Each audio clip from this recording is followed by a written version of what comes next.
আমি আপনাদের সদয় পরিচয় জানাচ্ছি যে যে এখানে যে ঘটনাটা ঘটছে অনাকাঙ্ক্ষিত ঘটনা, এটা কিন্তু ডাবল মার্ডার।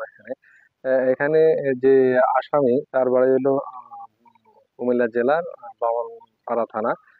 সে এখানে গত এক সপ্তাহ আগে এই শ্বশুর বাড়িতে আসে। তার শাশুড়ি আবার এখানে একটা মামলায় সে জেল হাজতে আছে। তো এখানে ভিকটিমরা দুই বোন এবং তার ছোট্ট একটা ভাই, 10 বছর প্লাস তার বয়স। তারাই ঘরে থাকে আর কি, ঘরটাও দেখতে পাচ্ছেন পাশাপাশি। তো এই গত রাতে অজ্ঞাত কারণ, আসলে এখন পর্যন্ত কোনো কারণ জানা যায়নি তাদেরকে কেন হত্যা করা হয়েছে। তার ছোট ভাইয়ের বাসমতে দেখা যাচ্ছে যে তারা রাতের বেলা স্বাভাবিকভাবে খাওয়া দাওয়া করে ঘুমায় পড়ে।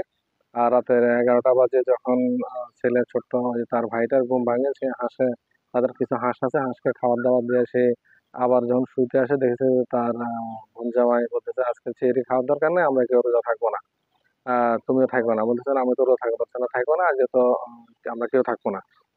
এবং সে এক পর্যায়ে দেখতেছে তার বোন জামাই তাদের রুম থেকে এসে তার স্ত্রীর নাক দেখতেছে নিঃশ্বাস আছে কিনা।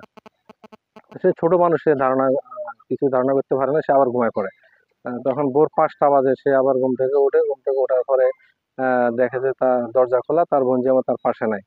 তখন সে বোন জামাকে ডাকা, দুলাভাইকে ডাকাডাকি করতেছে, কিন্তু দুলাভাই তো নাই, সে চলে গেছে অলরেডি। তখন তখন তার বোনের কাছে যায়, বোন দুইটা দিয়েছে নিথর দেওয়া পড়ে আছে।